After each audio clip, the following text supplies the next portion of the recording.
हाँ बेटे, हमारा जो नया टॉपिक है बेटे वो है हमारा जर्नल एंट्री। आज से बेटे हमने जर्नल एंट्री वाले टॉपिक को शुरू करना है। अब क्या हुआ,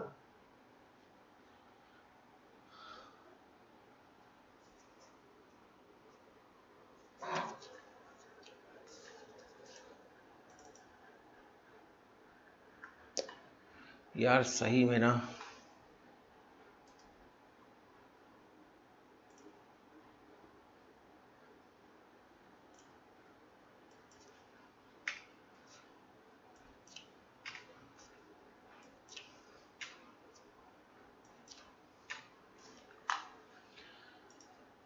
हाँ सर शुरू करो फिर।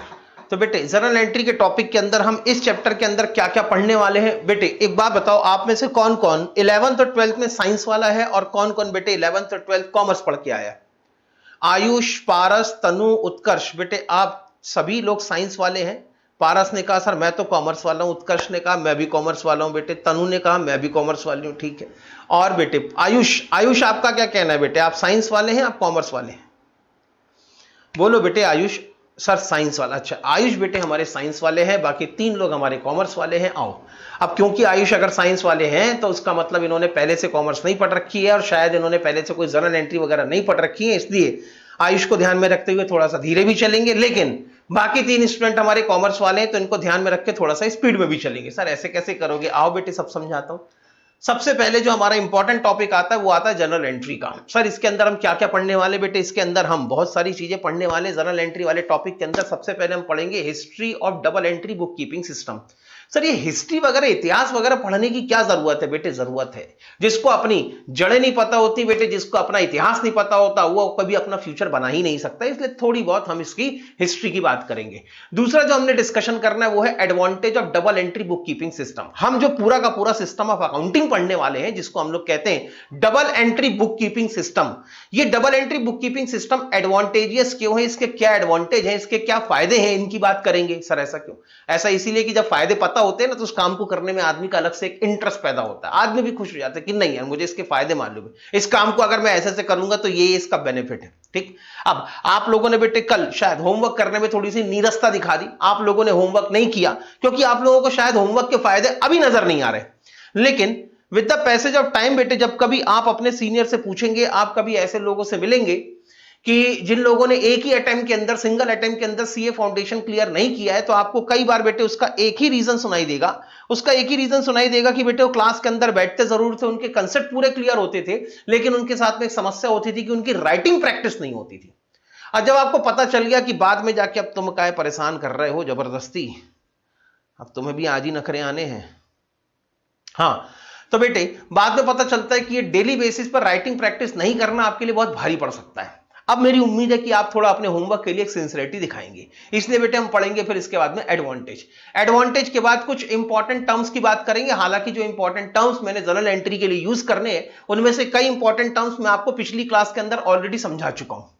इसके बाद हम देखेंगे कि ट्रेडिशनल अप्रोच के अंदर क्लासिफिकेशन ऑफ अकाउंट क्या होते हैं। सर ये अकाउंट क्या होते हैं पहले तो ये बताओ, फिर उसके बाद में ये बताना कि सर क्लासिफिकेशन क्या होती है। उसके बाद वैसे ही हम क्लासिफिकेशन ऑफ अकाउंट देखेंगे अंडर मॉडर्न अप्रोच, यानी आजकल जो अकाउंटिंग के अंदर नई सोच पैदा हो गई है और पूरी की पूरी फील्ड ऑफ अकाउंटिंग जिस नई सोच के साथ अपने अंदर बहुत तेजी से बदलाव कर रही है, उस नई सोच, उस मॉडर्न अप्रोच के हिसाब से आपके अकाउंट्स की क्या क्लासिफिकेशन होनी चाहिए। और उसके बाद प्रॉपर क्लासिफिकेशन करने के बाद rules of debit and credit क्या होनी चाहिए, डेबिट क्या होता है, क्रेडिट क्या होता है, rules on debit and credit क्या होना चाहिए। किसी भी ट्रांजैक्शन को रिकॉर्ड करने को हम लोग कहते हैं journal entry. The process of recording any transaction in event in the books of accounting is known as general entry. तो जनरल एंट्री कैसे बनाई जाए, जनरल एंट्री बनाने का प्रोसीजर क्या होना चाहिए, इसकी बात बेटे हमारी क्लास के अंदर होगी। ठीक है सर, ओके आगे बढ़ूं बेटे? हाँ सर आप आगे चलो। ठीक है सर आगे चलते हैं। ओके आगे चलते बेटे सबसे पहले बात शुरू करते हैं history of double entry book keeping system से। सर क्या हमें ये लिखना है? नहीं बेटे, जहां जहां आपको लिखना होगा मैं पहले ही बता दूंगा। और जितनी थ्योरी मैं आपके साथ में डिस्कस कर रहा हूं, पहली बात सर क्या ये थ्योरी इंपॉर्टेंट है? थ्योरी इंपॉर्टेंट हो सकती है क्योंकि आपके सीए फाउंडेशन के एग्जाम में पेपर में लगभग 20 मार्क्स के आसपास की थ्योरी आती है। और ये जो 20 मार्क्स की थ्योरी है, मैं अपने चैप्टर्स के साथ में, प्रैक्टिकल चैप्टर्स के साथ में ही जो रेलेवेंट थ्योरी है, एग्जाम के लिए इंपॉर्टेंट थ्योरी है, वो मैं डिस्कस करता चलूंगा। रही बात लिखने की, तो मैं अभी आपको बिल्कुल लिखने के लिए सजेस्ट नहीं करूंगा। इसलिए नहीं करूंगा क्योंकि जितनी थ्योरी मैं आपको पढ़ा रहा हूं बेटे, वो सारी की सारी थ्योरी जब आपने मेरे लेक्चर को सब्सक्राइब किया होगा, जब आपने इन क्लासेस के अंदर एडमिशन ली होगी, सब्सक्रिप्शन लिया होगा, तो साथ में बेटे मैंने आपको अपनी बुक डिस्पैच की होगी। इस बुक के अंदर वो सारी की सारी थ्योरी लिखी हुई है। आपको करना यह है कि जो टॉपिक क्लास के अंदर हो चुका है, उस टॉपिक को बस एक बार पेज पलटा के पढ़ लेना है। जहां पे अगर कोई मुझे थ्योरी इंपॉर्टेंट लगेगी तो मैं पहले बता दूंगा बेटा ये इंपॉर्टेंट है, और अगर वो थ्योरी बुक में होगी तो मैं कह दूंगा इस पेज पे ये थ्योरी लिखी हुई है, ये इंपॉर्टेंट है, इसको वीआईएम पे लिख दो, एग्जाम के समय पक्का पक्का इसकी रिवीजन करनी है। ठीक, ओके सर। इसलिए फिलहाल लिखना जहां पे जरूरी होगा वहां पे जरूर बोलूंगा कि आप लोग मेरे साथ साथ लिखेंगे तो फिर आप राइटिंग प्रैक्टिस करेंगे। अभी तो सिर्फ आपको सुनना है। ठीक है सर, सुनाओ, बोलो। हाँ, history of double entry book keeping system. ये double entry book keeping system आया कहां से? Who is the father of this double entry bookkeeping system? Who is the father of modern accountancy of double entry bookkeeping system? तो अगर हम बात करते हैं कि डबल एंट्री सिस्टम आया कहां से, तो एक इटालियन फेरर हुआ करते थे। फेरर का मतलब होता था मॉन्क या भिक्षु। एक इटालियन भिक्षु हुआ करते थे जिनका नाम था ल्यूकास पासियोली। पूरा नाम हुआ करता था बेटा इनका ल्यूका बार्टोलोमियो डी पासियोली। अब इटालियन नाम है, अब इटालियन नाम तो ऐसे ही हुआ करते थे, लंबे चौड़े। हाँ, शॉर्ट फॉर्म, लेकिन उसका हम लोग जो सुनते हैं, जो बताते हैं, वो होते हैं लूका पासियोली। बहुत सारे लोगों ने तो इनकी फोटो भी नहीं देखी होती। आओ बेटे मैं तुमको इनकी फोटो दिखाता हूं। ये इटालियन मॉन्क या फेरर हुआ करते थे और साथ में बहुत अच्छे मैथमेटिशियन भी थे। तो ये थे बेटे आपके ल्यूका पासियोली साहब। इन्होंने लिखी एक मैथ्स की बुक। कब? 1497 में। 1497 में इन्होंने एक मैथ्स की बुक लिखी, और इस मैथ्स की बुक के अंदर ज्योमेट्री के अंदर, या जो मैथ्स के अंदर जो ज्योमेट्री वाला टॉपिक होता है, उसके अंदर आप अपने रेशियो को और प्रोपोर्शनल को किस तरीके से इंटीग्रेट करेंगे, all about the ratio and proportion during performing the function of geometry. इससे रिलेटेड इन्होंने एक मैथ्स की बुक लिखी। सर मैथ्स की बुक लिखी, इससे अकाउंटिंग कहां से पैदा हो गई? हाँ बेटे, सब समझाता हूं। इन्होंने जो मैथ्स की बुक लिखी थी उसका नाम भी था समा डे अरिथमेटिका ज्योमेट्रिया एंड प्रोपोर्शनाई एट प्रोपोर्शनैलिटिया। अब इस तरह से इन्होंने नाम लिखा। सर बड़ा अजीब सा नाम है बेटे, आपको याद करने की जरूरत भी नहीं है, तो सिर्फ हिस्ट्री है, आपके नॉलेज में होनी चाहिए, इसलिए मैं आपको बता रहा हूं। तो 1497 में इन्होंने एक बुक लिखी। बुक के अंदर ज्योमेट्री के अंदर रेशन प्रोपोर्शन को बेहतर तरीके से कैसे इस्तेमाल किया जा सकता है, एंड द थ्योरी ऑफ रेशन प्रोपोर्शन कैन बी यूटिलाइज, ये बात इनकी इसकी बुक के अंदर हुई। अब तो सर इसमें double entry book keeping system कहां से आ गई? हाँ, इसमें double entry book keeping system कहां से आई? तो ये समझने के लिए इन्होंने क्या किया, अपनी बुक के अंदर जो पार्ट बी होता है, बुक के पार्ट बी के अंदर इन्होंने पूरे इटली के अंदर घूम घूम के, मॉन्क तो थे ही, एक जगह से दूसरी जगह घूमना फिरना तो इनका काम था ही। अब ये जिस शहर में घूमने जाते थे, उस शहर के जो बिजनेसमैन होते थे उनके साथ ये बैठा करते थे, उनके साथ थोड़ा टाइम स्पेंड किया करते थे, और उनसे ये इंफॉर्मेशन कलेक्ट किया करते थे कि वो अपने बिजनेस की एक्टिविटीज को, ट्रांजैक्शन और इवेंट को कैसे लिखते हैं और कैसे रिकॉर्ड करते हैं, और अपने उस सिस्टम को या उस इंफॉर्मेशन को आगे अपने बिजनेस के डिसीजन के लिए कैसे यूज करते हैं। तो पूरे इटली में घूम घूम के उन्होंने बिजनेसमैन से नॉलेज ले लेके कि वो अपनी अकाउंट की बुक में बिजनेस ट्रांजैक्शन एंड इवेंट्स किस तरीके से रिकॉर्ड करते हैं, इसके लिए बेटे उन्होंने सारी इंफॉर्मेशन कलेक्ट की, और अपनी बुक के पार्ट बी में उन्होंने लिख दिया double entry book keeping system कि अगर आप एक बिजनेसमैन हैं तो बिजनेसमैन के भी अपने ट्रांजैक्शन और इवेंट्स को रिकॉर्ड करना भी एक मैथमेटिक्स का ही पार्ट है। तो उन्होंने अपनी मैथमेटिक्स की बुक के अंदर इसको लिख दिया। और आज भी बेटे ये जो बुक है, यही बुक आज तक हमारी double entry book keeping system की सबसे पहली बुक मानी जाती है। इसलिए ल्यूका पासियोली को आज भी हम अपनी अकाउंटिंग का फादर मानते हैं। Double entry book keeping system के फादर आज भी इन्हीं को माना जाता है। इसी बुक में पहली बार लिखा गया था कि बिजनेस के जो भी ट्रांजैक्शन एंड इवेंट्स होंगे, उन ट्रांजैक्शन और इवेंट्स के कहीं ना कहीं डबल इफेक्ट होने चाहिए। All the transaction and event should have the dual aspects of the accounting. उनके कहीं ना कहीं डबल इफेक्ट होना चाहिए। जो भी ट्रांजैक्शन या इवेंट होगा वो कहीं ना कहीं दो साइड पे इफेक्ट डालेगा, और यही बुक कीपिंग सिस्टम आज भी हम फॉलो कर रहे हैं। तो सर जो उन्होंने लिखा था आज भी वैसे ही है बेटे। जो उन्होंने लिखा था 90% तो आज भी वैसे ही, 90% तो नहीं कहना चाहिए, 40% तो आज भी वैसे ही है। अब जैसे जैसे अकाउंटिंग की फील्ड में नए डेवलपमेंट होते गए, अकाउंटिंग की फील्ड में रिसर्च एंड डेवलपमेंट होती गई, वैसे वैसे बेटे चीजें पहले से और ज्यादा बेहतर होती चली गई और ज्यादा हमारी अकाउंटिंग फिल्टर्ड होती चली गई, और आज अकाउंटिंग का जो फील्ड है that is the perfect knowledge field आजकल कहने लगे हैं। जितनी रिसर्च और स्टडी की जरूरत थी उतनी हो चुकी है और हो भी रही है, इसलिए अकाउंटिंग आज की डेट में अपने आप में एक परफेक्ट फील्ड या परफेक्ट नॉलेज फील्ड मानी जाती है। लेकिन शुरुआत ल्यूका पासियोली साहब ने की थी 1497 में। यहां पर इसीलिए बेटे हम आज भी अकाउंटिंग करते समय हर एक ट्रांजैक्शन और इवेंट के दो इफेक्ट को रिकॉर्ड करते हैं, that is the history of book keeping system. History of book keeping system के बाद अगला नंबर आता है advantage of double entry book keeping system. अब इसके क्या क्या एडवांटेज है, तो इसका सबसे पहला एडवांटेज तो यहां पर यह है कि ये book keeping system, double entry book keeping system अपने आप में एक ज्यादा एक्यूरेसी प्रोवाइड करता है। आप अपने बिजनेस ट्रांजैक्शंस को अकाउंट की बुक में सही तरीके से रिकॉर्ड कर रहे हैं कि नहीं कर रहे हैं, आप अपने ट्रांजैक्शंस के रिकॉर्डिंग की अरिथमेटिकल एक्यूरेसी को आप अपनी अकाउंट की बुक को बार बार चेक कर सकते हैं। इसके लिए बहुत अच्छा टूल है आपकी बुक कीपिंग के अंदर, वो टूल का नाम है बेटे ट्रायल बैलेंस। ट्रायल बैलेंस बना के हम चेक कर सकते हैं, पीरियोडिकली हम रिव्यू कर सकते हैं, पीरियोडिकली हम चेक कर सकते हैं कि हमारी अकाउंट की बुक में कितनी अरिथमेटिकल एक्यूरेसी है, अकाउंट की बुक में जो हम ट्रांजैक्शन एंड इवेंट्स रिकॉर्ड कर रहे हैं वो कितने सही है, वो कितने गलत है।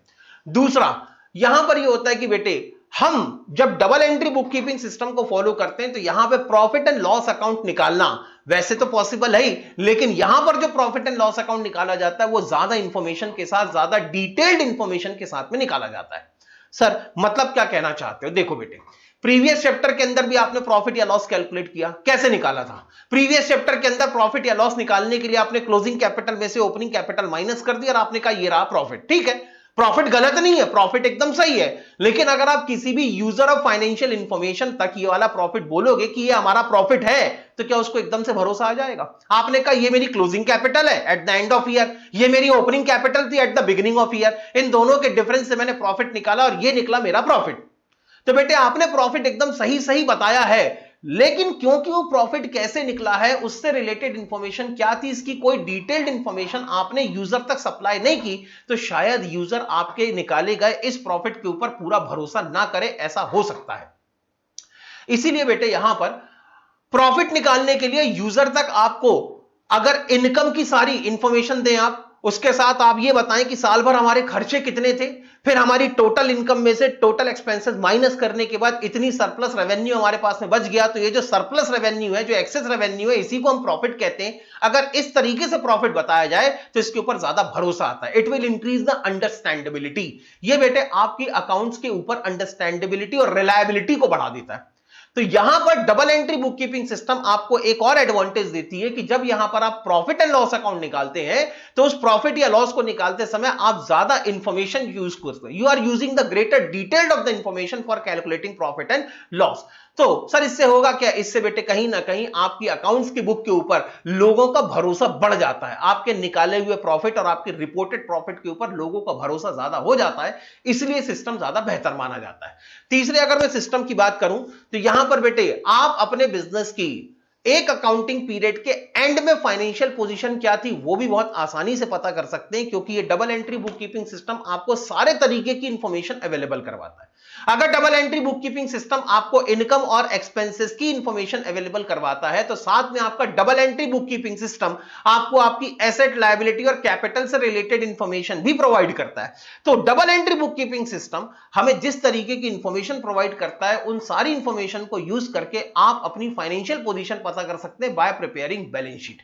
उसके बाद अगली एडवांटेज यहां पर यह है कि आप प्रॉफिट एंड लॉस अकाउंट बनाएं या बैलेंस शीट बनाएं, जितनी डिटेल्ड इंफॉर्मेशन की आपको जरूरत है, पहले तो double entry book keeping system आपको सारी डिटेल्ड इंफॉर्मेशन प्रोवाइड करवाती है। साथ में इन्हीं इंफॉर्मेशन को हम यूज करते हैं फ्यूचर के डिसीजंस लेने के लिए। कोई भी आदमी अगर मैनेजमेंट को आज अगर फ्यूचर का डिसीजन लेना होगा तो हवा में तो डिसीजन नहीं ले लिया जाएगा कि रात में अचानक सपना आया कि हमें यह डिसीजन ले लेना चाहिए और दूसरे दिन मैनेजिंग डायरेक्टर साहब ने उठा के डिसीजन ले लिया ना, ऐसा तो नहीं हो सकता। आपके डिसीजन के लिए आपको हमेशा कुछ ना कुछ डेटा की जरूरत होगी। तो ये जो सफिशिएंट डेटा है which can be used for future decision making purpose. और उसके बाद डिसीजन के बाद मैनेजमेंट का दूसरा इंपॉर्टेंट काम क्या है? कंट्रोल करना। तो कंट्रोल मैकेनिज्म इंस्टॉल करने के लिए, बिजनेस की जितनी एक्टिविटीज है उनको कंट्रोल करने के लिए भी यहां पर बेटे आपको जितनी इंफॉर्मेशन की जरूरत है वो इंफॉर्मेशन, लगभग डिटेल्ड इंफॉर्मेशन आपको double entry book keeping system से मिल जाती है। इसके बाद यहां पर बेटे एक एडवांटेज ये भी होता है कि double entry book keeping system के अंदर हम कुछ कॉमन पैरामीटर पे, जिनको हम लोग कहते हैं अकाउंटिंग कंसेप्ट्स, कुछ कंसेप्ट हमने पढ़े भी थे। एक कंसेप्ट पढ़ा था मैचिंग कंसेप्ट, एक कंसेप्ट हमने पढ़ा था पीरियोडिसिटी कंसेप्ट, एक कंसेप्ट हमने पढ़ा था ड्यूअल एस्पेक्ट कंसेप्ट। तो ये जो कंसेप्ट है, ऐसे कई सारे कंसेप्ट हैं। अगर इन कंसेप्ट, और जिनको हम लोग कई बार कन्वेंशन के नाम से भी पुकारते हैं और कई बार हम लोग इनको अजम्पशन के नाम से भी पुकारते हैं।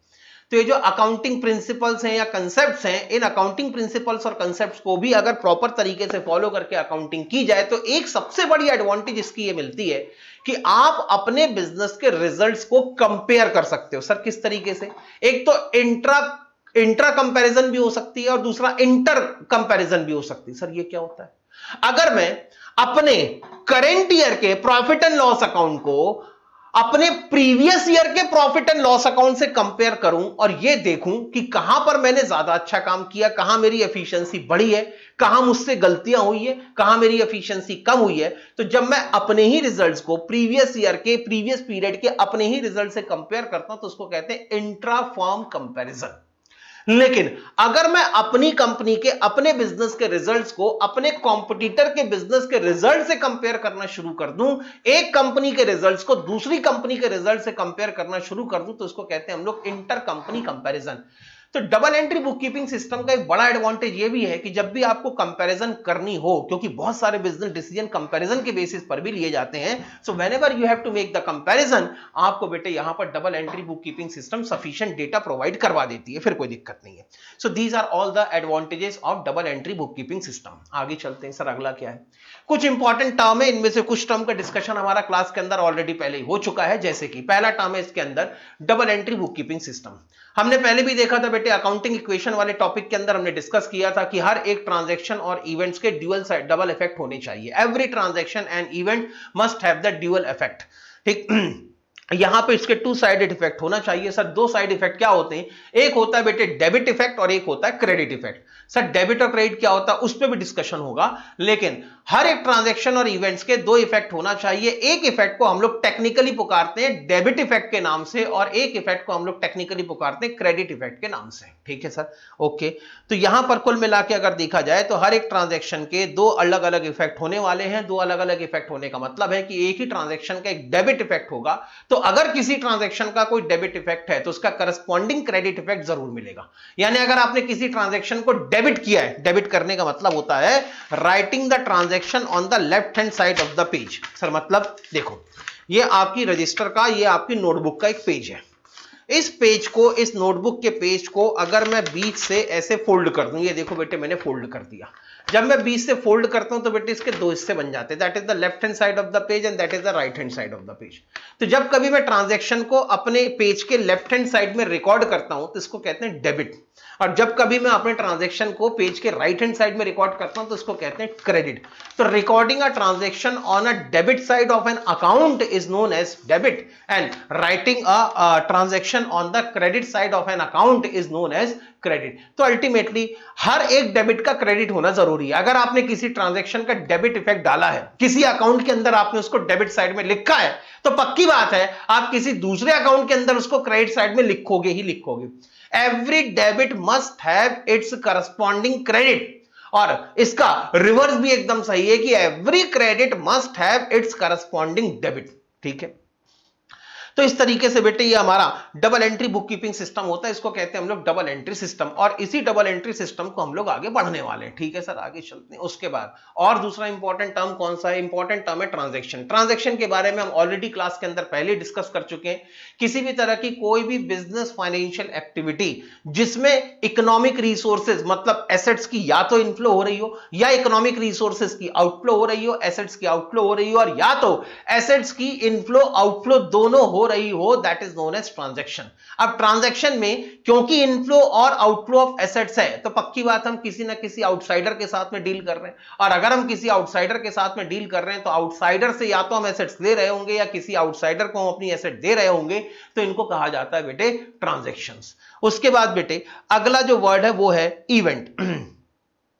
अगला जो वर्ड है बेटे वो है इवेंट। अब इवेंट क्या है, कल हमारी बात हुई थी बेटे, हम कुछ बिजनेस फाइनेंशियल एक्टिविटीज ऐसी भी रिकॉर्ड करते हैं अकाउंट की बुक में जिनके अगेंस्ट में ना तो किसी इकोनॉमिक रिसोर्सेज की या एसेट की इनफ्लो होती है, ना तो किसी इकोनॉमिक रिसोर्सेज की या एसेट्स की आउटफ्लो होती है। That means there is no change in the inflow, there is no changes in the inflow and outflow of the asset, तो इनको कहते हैं बेटे हम लोग इवेंट। अब सर ये इवेंट और ट्रांजैक्शन में कुल मिला के अलग अलग देखा जाए तो है सिचुएशन क्या है बेटे, ट्रांजैक्शन अगर मैं कहूं तो अपने आप में एक प्रोसेस है, लेकिन इस प्रोसेस का जो एंड रिजल्ट है वो होता है अक्सर इवेंट। जैसे होता है ना, आप अभी पढ़ रहे हैं, ये आपकी जो प्रोसेस है, तो आप अलग अलग ट्रांजैक्शन और अलग अलग एक्टिविटीज को परफॉर्म कर रहे हैं, लेकिन फाइनली आप बेटे पेपर देंगे, पेपर देने के बाद आपका जो रिजल्ट आएगा, वो जो नेट रिजल्ट होगा, वो नेट रिजल्ट आपके लिए इवेंट के जैसा हो सकता है। ठीक है, तो यही हमारी अकाउंटिंग के अंदर होता है। साल भर हम कोई ना कोई बिजनेस एक्टिविटी परफॉर्म करते रहते हैं, तो ये जो बिजनेस एक्टिविटी हम नॉर्मली परफॉर्म करते हैं ये होते हैं ट्रांजैक्शन। लेकिन ईयर एंड में जब हम इन्हीं को पूरी तरह से फिल्टर करके प्रॉफिट एंड लॉस अकाउंट बनाते हैं, प्रॉफिट या लॉस कैलकुलेट करते हैं, तो calculation of profit and loss itself is an event.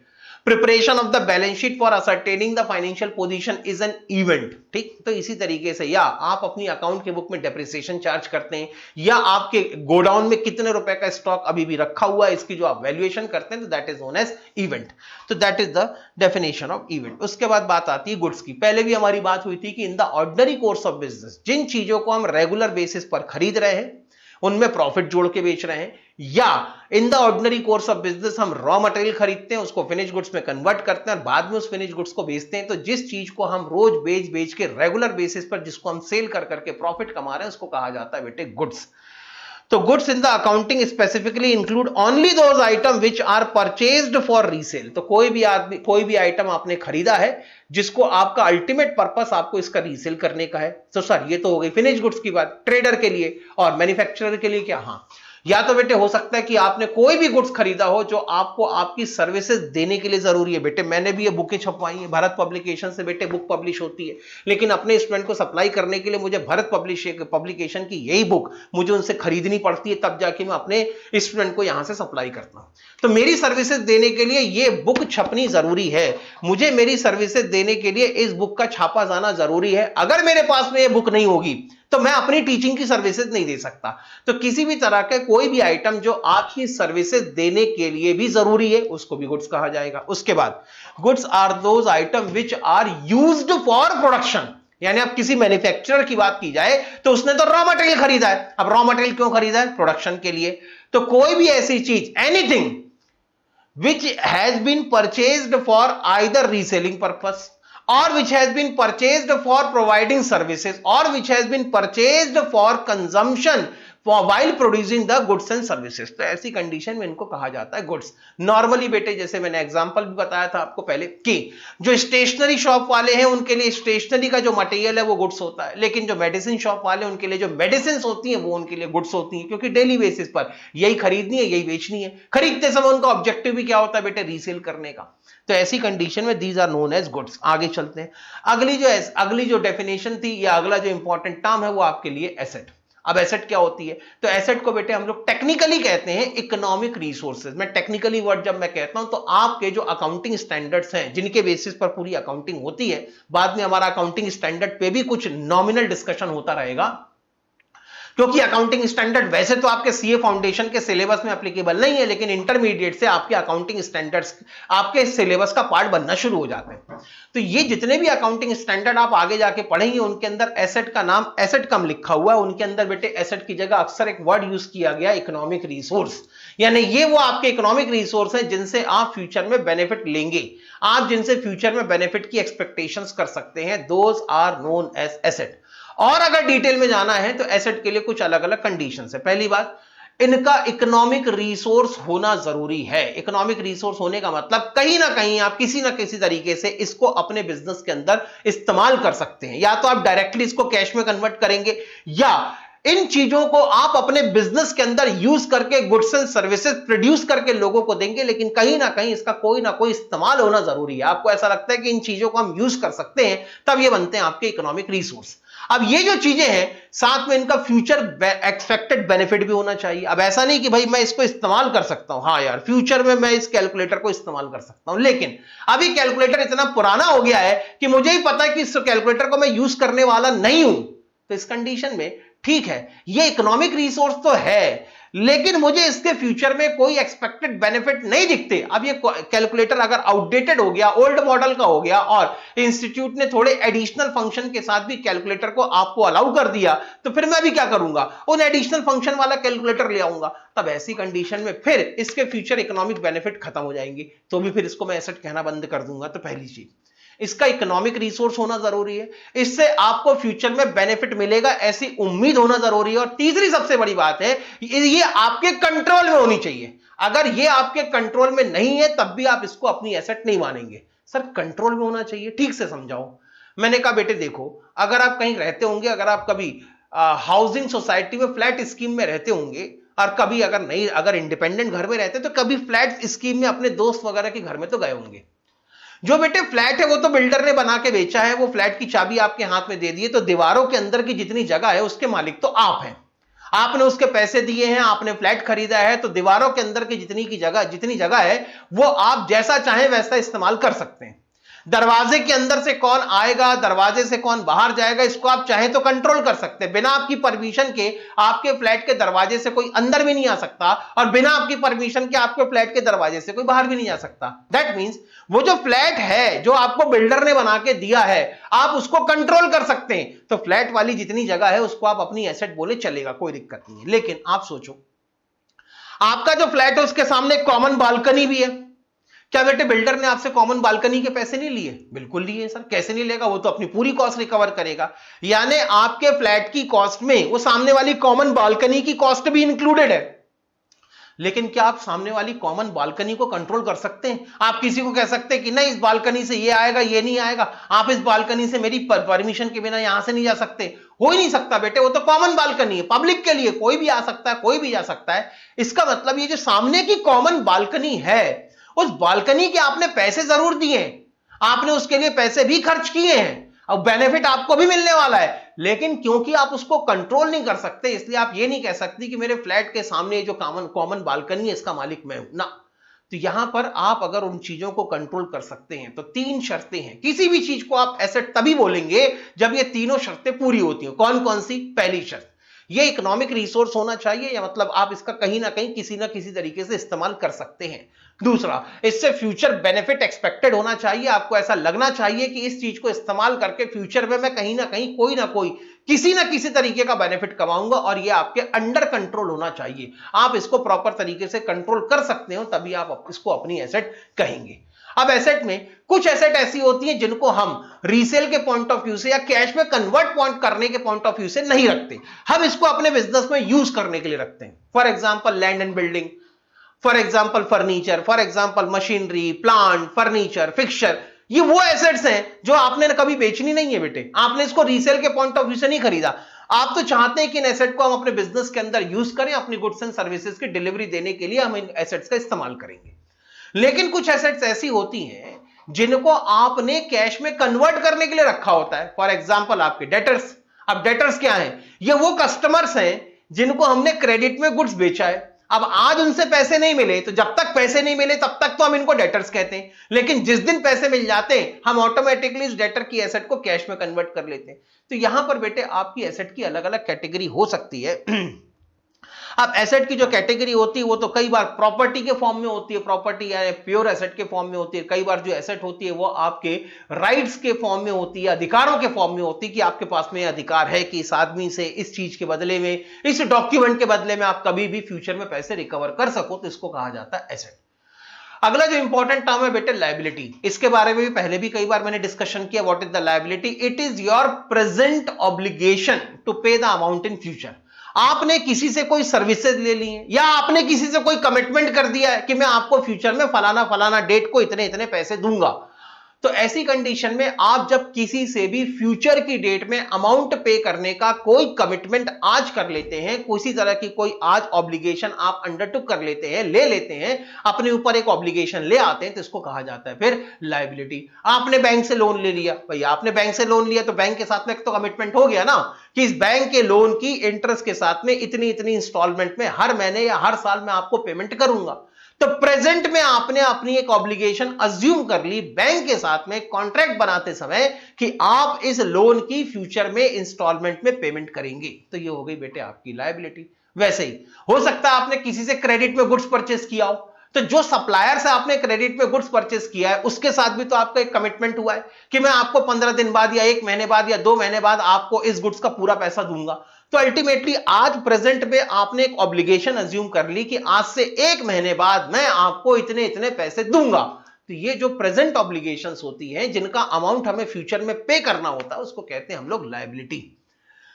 Liability के बाद अब ये इंपॉर्टेंट टर्म है सर, और इतने सारे इंपॉर्टेंट टर्म है, सारे आएंगे बेटे, टेंशन मत लो। ये वाला टॉपिक ही ऐसा है जिसके अंदर हम अभी इस टॉपिक के अंदर भी बेसिक वोकैबुलरी ही डिस्कस कर रहे होंगे, डबल एंट्री वाले। हाँ, अगर बेसिक वोकैबुलरी के अंदर डिस्कशन करना हमारा थोड़ा सा कम होगा तो वो नेक्स्ट चैप्टर से कम होगा, ledger posting and trial balance से। ठीक है सर, आगे चलते हैं। फिर आगे चलो sir, classification of account, account की क्लासिफिकेशन करना शुरू करें। सर ये अकाउंट होता क्या है? जितने भी अकाउंटिंग वेरिएबल्स होते हैं उन सारे अकाउंटिंग वेरिएबल्स को कहा जाता है अकाउंट। सर मतलब जैसे होता ना बेटे, एक आदमी जब बिजनेस करता है तो कहीं कहीं वो पैसे खर्च करता है, उनको कहते हैं वो एक्सपेंस। फिर वो सामान को बेच के कहीं से इनकम कमाता है, तो ये जो एक्सपेंस के आइटम है, जो इनकम के आइटम है, जो एसेट्स के आइटम है, जो लायबिलिटीज के आइटम है, इन सारे आइटम्स को, अकाउंटिंग के इन सारे आइटम्स को कहा जाता है अकाउंटिंग वेरिएबल। और इन्हीं अकाउंटिंग वेरिएबल का जो टेक्निकल नाम है वो है अकाउंट। तो सबसे पहले बात आती है कि कितने तरीके के अकाउंट होते हैं। तो जब हम अपना अकाउंट की क्लासिफिकेशन की बात करते हैं कि जितने भी अकाउंटिंग वेरिएबल्स हैं जिनको हम अकाउंट्स कहते हैं, इनकी क्लासिफिकेशन आजकल 2 तरीके से होने लगी है। पहली क्लासिफिकेशन होने लगी है अंडर ट्रेडिशनल अप्रोच और दूसरी क्लासिफिकेशन होने लगी है under modern approach. Traditional approach के हिसाब से जितने भी अकाउंटिंग वेरिएबल्स हैं या अकाउंट्स हैं उनकी क्लासिफिकेशन मेजरली 2 कैटेगरी में होती है।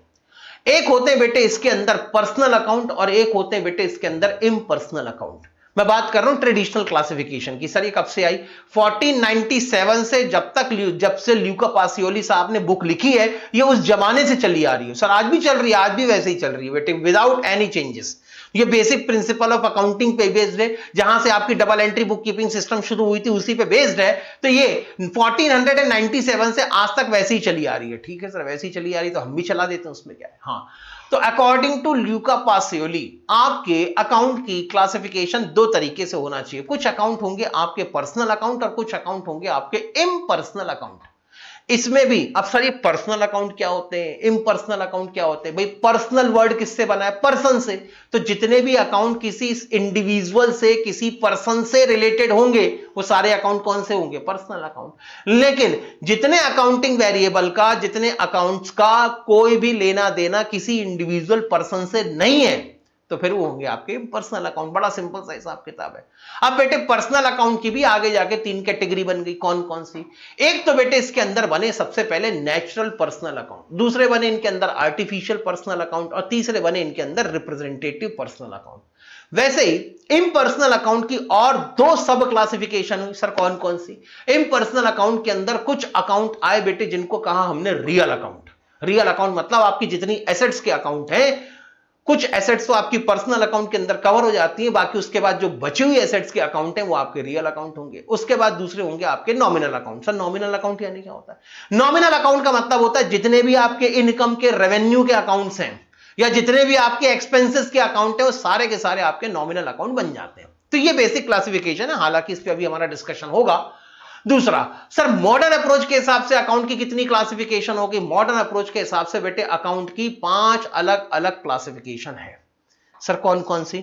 मॉडर्न अप्रोच कहती है कि जितने भी आपके अकाउंटिंग वेरिएबल है उनको 5 कैटेगरी में ही डिवाइड करना पड़ेगा। या तो वो आपका अकाउंट एसेट से रिलेटेड होगा, या लायबिलिटी से रिलेटेड होगा, या कैपिटल से रिलेटेड होगा, या रेवेन्यू से रिलेटेड होगा, या वो अकाउंट आपका एक्सपेंस से रिलेटेड हो सकता है। ये है हमारी बेटे मॉडर्न अप्रोच। तो सर ये मॉडर्न अप्रोच में 5 तरह की क्लासिफिकेशन क्यों? बेटे असल में मॉडर्न अप्रोच आपकी ट्रेडिशनल अप्रोच का ही एक फिल्टर्ड फॉर्म है।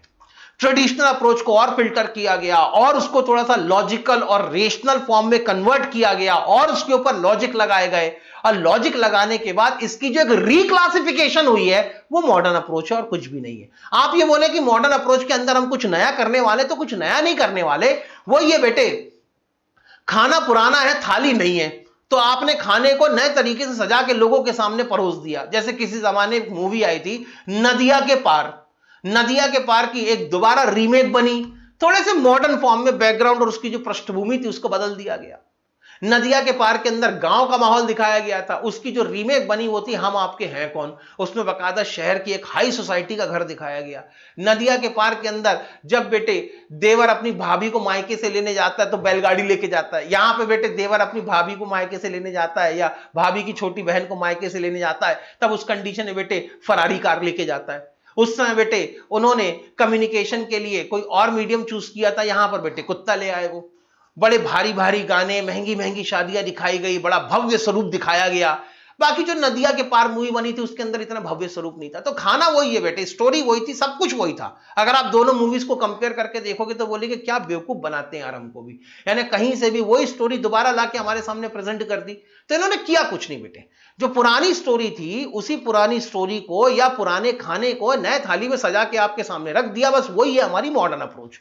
जो ट्रेडिशनल अप्रोच हुआ करती थी, ट्रेडिशनल अप्रोच कई बार कई जगह पे कंफ्यूजिंग हो जाती थी। मैं ये नहीं कह रहा गलत थी ना, गलत नहीं थी, कई बार कई जगह पे उनके साथ जो नाम, जो नॉमेनक्लेचर यूज किए जाते थे वो थोड़े से कंफ्यूजिंग थे। इसीलिए उन्होंने कहा कि इसको और फिल्टर्ड फॉर्म में प्रेजेंट करते हैं, तो खाना वही है, थाली नहीं है, प्रेजेंटेशन नया है बस। तो हमने ट्रेडिशनल अप्रोच को और फिल्टर किया, मॉडर्न अप्रोच बन गई। मॉडर्न अप्रोच के अंदर अकाउंट की क्लासिफिकेशन 5 हिस्सों में होती है। या तो कोई अकाउंट आपकी एसेट से रिलेटेड होगा, या लायबिलिटी से रिलेटेड होगा, या कैपिटल से रिलेटेड होगा, या रेवेन्यू, रेवेन्यू का मतलब रेवेन्यू इनकम से, रेवेन्यू रिसिप्ट से, जो हमने कैपिटल एंड रेवेन्यू वाले टॉपिक के अंदर पढ़ा था। जब मैं कहता हूं रेवेन्यू तो यहां पे मतलब होता है रेवेन्यू रिसिप्ट। तो यहां पे रेवेन्यू या आपके एक्सपेंस, एक्सपेंस का मतलब कौन से खर्चे, रेवेन्यू एक्सपेंडिचर से रिलेटेड होगा। ठीक है सर, तो ये आपकी अलग अलग क्लासिफिकेशन हो सकती है। सर डिटेल में समझाओ, मैंने कहा ये लो, आओ डिटेल में समझते हैं। सबसे पहले बात करेंगे बेटे हम पर्सनल अकाउंट की। पर्सनल अकाउंट क्या क्या हो सकते हैं, किस किस तरीके से हो सकते हैं। पर्सनल अकाउंट की 3 क्लासिफिकेशन हुई, कौन कौन से। पहले हुए बेटे नेचुरल पर्सनल अकाउंट। सर ये क्या होते हैं, कुछ ऐसे लोग होते हैं जो सामान्य तौर पे नेचुरली जिन्होंने बर्थ लिया होता है और हम उनके साथ में बिजनेस डीलिंग कर रहे होते हैं, और जब उनके साथ में बिजनेस डीलिंग कर रहे होते हैं तो हम उनके साथ में किए गए बिजनेस एक्टिविटीज का हिसाब किताब रखने के लिए उन्हीं के नाम से एक अकाउंट अपनी अकाउंट की बुक में ओपन कर लेते हैं। फॉर एग्जाम्पल बेटे अगर मान लो मैंने बेटे बुक छपो, मैंने अगर मान लो ये क्या कहना चाहिए, हाँ हमारे बेटे ऑफिस के अंदर एक आंटी आती है जिनको हम लोग मराठी में काकू के नाम से पुकारते हैं। मराठी में जो बाइयां होती है ना काम करने वाली उनको, या छोटे भाई जो होती हैं वो काम करने वाली, उनको काकू कहा जाता है इज्जत देते हुए। तो जो हमारे यहाँ पे काम करने आती हैं काकू, अब बेटे काकू हर महीने काम करती है, झाड़ू लगाती है, पोछा लगाती है, यहाँ से कुछ हमसे पैसे ऐसे लेके जाती हैं। तो अल्टीमेटली बेटे उनका हमने अकाउंट की बुक में नाम ही किस नाम से लिख रखा, काकू अकाउंट। अब काकू के नाम से हमने अकाउंट ओपन कर दिया। अब काकू कौन है सर, बिल्कुल जिंदा पर्सन है सर, वो नेचुरल तरीके से पैदा हुई है, उनकी सर्विसेज हम ले रहे हैं, उनको हम टाइम पे पेमेंट कर रहे हैं, तो उनका भी एक अकाउंट हमने मेंटेन कर रखा है। और उनका जो अकाउंट हमने मेंटेन कर रखा है, ऐसे नेचुरल बॉर्न पर्सन जिनके साथ में बिजनेस की डीलिंग है और उनके साथ किए गए बिजनेस डीलिंग का हिसाब किताब रखने के लिए जब उन्हीं के नाम से कोई अकाउंट खोल दिया जाता है तो इसको कहा जाता है natural personal account. For example Ram account open कर दिया, श्याम अकाउंट ओपन कर दिया, सुमित अकाउंट ओपन कर दिया, उत्कर्ष अकाउंट ओपन कर दिया, पारस अकाउंट ओपन कर दिया, तनु का अकाउंट ओपन कर दिया, आयुष के नाम का अकाउंट ओपन कर दिया। क्योंकि मैं आपके साथ में बिजनेस डीलिंग कर रहा हूं तो अल्टीमेटली यहां पर क्या हो जाएगा, ये सारे के सारे आपके क्या होंगे, नेचुरल पर्सनल अकाउंट होंगे। दूसरे होते हैं बेटे आर्टिफिशियल पर्सनल अकाउंट। अब सर ये आर्टिफिशियल पर्सनल अकाउंट क्या होते हैं बेटे, ये है मेरी बुक, ये बुक पब्लिश करी है भरत पब्लिकेशन वालों ने, वो बैठे दिल्ली में। और इनफैक्ट बेटे भरत पब्लिकेशन के जो मालिक हैं, मुझे तो ये भी नहीं पता होता कि मैं भरत पब्लिकेशन के किस मालिक के साथ में डील कर रहा हूं। सर ऐसा इतने मालिक हैं, उनके इतने मालिक नहीं है, मतलब वो जो पूरा का पूरा जो बिजनेस चलाते हैं, हर एक सेगमेंट अलग अलग के बीच में बटा हुआ है। अब दिक्कत यह है कि मैं भी बेटे भरत पब्लिकेशन से ये जो बुक पब्लिश होती है मुझे साल भर में इस बुक की रॉयल्टी मिलती है। वो बुक छापते हैं, मार्केट में जाके बेचते हैं। सर मार्केट में बिकती है बेटे, वो कभी अमेजॉन से बेचते हैं, कभी फ्लिपकार्ट से बेचते हैं। अभी तो कोविड का समय चल रहा है तो अमेजॉन और फ्लिपकार्ट से बुक बिक रही है। जब कोविड खत्म हो जाएगा तो फिर बुक शॉप से हमारी बुक बिक रही वाली बुक बिकना शुरू हो जाएगी। तो एक तो बेटे वो मुझे रॉयल्टी मनी पे करते हैं, यानी मैं रॉयल्टी के नाम से उनसे पैसे ले भी रहा हूं। दूसरी चीज, मैं बेटे उनसे बुक्स भी खरीदता हूं, क्योंकि मेरे जितने स्टूडेंट्स होते हैं उनको मुझे बुक सप्लाई करनी होती है, तो मैं उनसे बुक खरीद के फिर अपने स्टूडेंट को सप्लाई करता हूं। तो इसके लिए मुझे उनको पैसे भी देने। तो बेटे अब मैं किसके नाम से अकाउंट ओपन करूं? भरत पब्लिकेशन वाले जो मालिक हैं उनका नाम है, मतलब जो मेन मालिक है वहां के, उनका नाम है रवि पुलियानी साहब। तो अब मैंने रवि पुलियानी साहब के नाम से लेकिन अकाउंट नहीं ओपन किया, मैंने अकाउंट किसके नाम से ओपन किया? भरत पब्लिकेशन के नाम से। तो Bharat publication itself is not the natural born person. Bharat publication एक नेचुरल पर्सन नहीं है, लेकिन वो एक बिजनेस एंटिटी है, और मेरी अब जो डीलिंग हो रही है वो बिजनेस एंटिटी के साथ में हो रही है। तो ये जो बिजनेस एंटिटीज होती हैं जिनके साथ में डील कर रहा हूं, फ्यूचर में मुझे जिनको पैसे देने पड़ सकते हैं, फ्यूचर में मुझे जिनसे पैसे लेने पड़ सकते हैं, उनको भी कहा जाता है बेटे, यहां उनको कहा जाता है artificial personal account. For example बेटे भरत पब्लिकेशन क्या है? भरत पब्लिकेशन एक प्राइवेट लिमिटेड कंपनी है। तो मैं एक private limited company Bharat publication private limited के साथ में डील कर रहा हूं, तो उनसे आगे मुझे कितने पैसे लेने हैं, आगे मुझे उनको कितने पैसे देने हैं, उसका हिसाब किताब रखने के लिए बेटे मैं अकाउंट की बुक में एक अकाउंट ओपन करता हूं और ऊपर हेडिंग में लिखता हूं भरत पब्लिकेशन प्राइवेट लिमिटेड। अब भरत पब्लिकेशन प्राइवेट लिमिटेड है तो एक पर्सन, क्योंकि अकाउंटिंग में कहा जाता है कि आप नेचुरली पैदा हुए हैं या कोई ऐसा बिजनेस है जिसको आपने इंसानों ने पैदा किया है, दोनों को ही हम पर्सन की कैटेगरी मानते हैं। तो ये भी पर्सन की कैटेगरी में आ गए, लेकिन क्योंकि ये नेचुरली बोर्न पर्सन नहीं है इसलिए इनकी दूसरी कैटेगरी बनी आर्टिफिशियल पर्सनल अकाउंट। तो अगर किसी नेचुरल आदमी औरत के नाम से अकाउंट खोला है तो पर्सनल अकाउंट है, नेचुरल पर्सनल अकाउंट है। लेकिन अगर आप किसी बिजनेस, सर और कौन सी बिजनेस यूनिट के साथ में हम डील करते हैं? आपने एक बैंक अकाउंट ओपन किया होगा, बैंक अकाउंट में आप अपने पैसे डिपॉजिट कर रहे हैं, बैंक अकाउंट से आप पैसे विड्रॉ कर रहे हैं, उसी बैंक अकाउंट से आप अपने सप्लायर की पेमेंट कर रहे हैं, उसी बैंक अकाउंट में आप अपने कस्टमर से पैसे बुलवा रहे हैं। तो आप एक बैंक के साथ में भी तो डील कर रहे हैं, और ये जो बैंक के साथ में आप डील कर रहे हैं, ये बैंकिंग इंस्टीट्यूशन भी तो अपने आप में एक आर्टिफिशियल पर्सनल अकाउंट है। यस सर, बात तो सही है। तो ऐसी कंडीशन में आर्टिफिशियल पर्सनल अकाउंट कौन से अकाउंट होते हैं? जो आपके ऐसे अकाउंट है जो कोई बिजनेस एंटिटी के अकाउंट है और उन बिजनेस एंटिटीज के साथ में आप डील कर रहे होते हैं। These are all the artificial personal account. तीसरी कैटेगरी होती है इसकी रिप्रेजेंटेटिव पर्सनल अकाउंट। अच्छा सर ये क्या होते हैं, ये भी समझाओ। बेटे रिप्रेजेंटेटिव पर्सनल अकाउंट का सीधा सीधा हिसाब किताब है कि ये किसी ना किसी पर्सन का ही अकाउंट है, लेकिन उस पर्सन का नाम लिखने की बजाय हमने एक रिप्रेजेंटेटिव वर्ड निकाल लिया और उस पर्सन के अकाउंट को उसी रिप्रेजेंटेटिव वर्ड्स के थ्रू मेंटेन करना शुरू कर दिया। सर ठीक से समझाओ। मैंने कहा बेटे कैपिटल अकाउंट लिखा था ना double entry book keeping system में अकाउंटिंग इक्वेशन बनाते समय, जब भी एक बिजनेसमैन पैसे इन्वेस्ट करेगा तो हमको उसको किस नाम से लिखेंगे? कैपिटल के नाम से। जब एक बिजनेसमैन अपने पर्सनल यूज के लिए बिजनेस से एसेट विड्रॉ करेगा तो हम उसको किस नाम से लिखेंगे? ड्रॉइंग के नाम से। तो आराम से सोचो, ये जो आपकी कैपिटल है, कैपिटल किसी नेचुरल पर्सन का नाम है क्या? कैपिटल किसी बिजनेस एंटिटी का नाम है क्या? बिजनेस इंस्टीट्यूशन, बिजनेस फर्म का नाम है? नहीं। लेकिन कैपिटल अकाउंट एक ऐसा अकाउंट है जो बिजनेस के अंदर बिजनेसमैन से लिए गए पैसे को रिप्रेजेंट करता है। कैपिटल एक ऐसा अकाउंट है जो एक बिजनेसमैन के इन्वेस्टमेंट को रिप्रेजेंट करता है। तो कहीं ना कहीं कैपिटल अकाउंट, कहीं ना कहीं ड्रॉइंग अकाउंट उस बिजनेसमैन को रिप्रेजेंट करता है जो बिजनेस के अंदर या तो इन्वेस्टमेंट कर रहा है या जो बिजनेसमैन से, जो बिजनेस से पैसे निकाल के लेके जा रहा है। तो ये जो कैपिटल अकाउंट है, ये जो ड्रॉइंग अकाउंट है, ये अल्टीमेटली बिजनेसमैन का अकाउंट है। उस बिजनेसमैन का अकाउंट है जिसने इस बिजनेस को शुरू किया, जिसने इस बिजनेस के अंदर पैसे इन्वेस्ट किए। लेकिन मैंने बिजनेसमैन के नाम से तो अकाउंट ओपन नहीं किया बेटे, मैंने अकाउंट किस नाम से ओपन किया? कैपिटल अकाउंट के नाम से। तो कैपिटल वर्ड अपने आप में एक रिप्रेजेंटेटिव वर्ड है जो उस बिजनेसमैन को रिप्रेजेंट करता है जिसने इन्वेस्टमेंट किया है। वैसे ही ड्रॉइंग वर्ड अपने आप में एक ऐसा रिप्रेजेंटेटिव वर्ड है जो उस बिजनेसमैन के पर्सनल इन्वेस्टमेंट की विड्रॉल को रिप्रेजेंट करता है। और सर और बताओ, डेटर्स। डेटर्स क्या है? डेटर्स वो लोग होते हैं जिनसे हम फ्यूचर में पैसे रिकवर करने वाले हैं। डेटर्स वो लोग होते हैं जिनसे हम फ्यूचर में हमारे पैसे लेंगे। तो डेटर किसी आदमी का नाम नहीं है। लेकिन डेटर वर्ड ऐसे लोगों को रिप्रेजेंट करता है जिनसे हमें फ्यूचर में पैसे लेने। तो जब आप कहते हैं ना डेटर, तो debtor itself is the representative word, it represents the customers to whom we are selling goods on credit. वैसे एक टर्म आपने सुना होगा क्रेडिटर। क्रेडिटर कौन? ये भी पर्सनल अकाउंट है, लेकिन ये ऐसे पर्सनल अकाउंट है। अब क्रेडिटर तो किसी आदमी का नाम नहीं होता। कभी सुना बेटे सड़क में आपने ऐसा सुना, ए क्रेडिटर इधर आ, ए डेटर इधर आ, कभी ऐसा सुना है क्या? नहीं।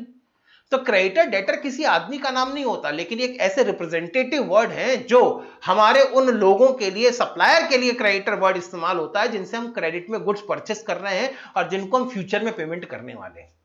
तो इसी तरीके से जैसे कभी आपने सुना होगा आउटस्टैंडिंग सैलरी। अब आउटस्टैंडिंग सैलरी क्या है? आउटस्टैंडिंग सैलरी ये बताती है कि हमने अपने एम्प्लॉय से काम करवा लिया है, हमने अपने एम्प्लॉय से बेनिफिट ले लिए हैं, लेकिन अभी तक उसको कैश पे नहीं किया, अभी तक उसको हमने सैलरी पे नहीं की है।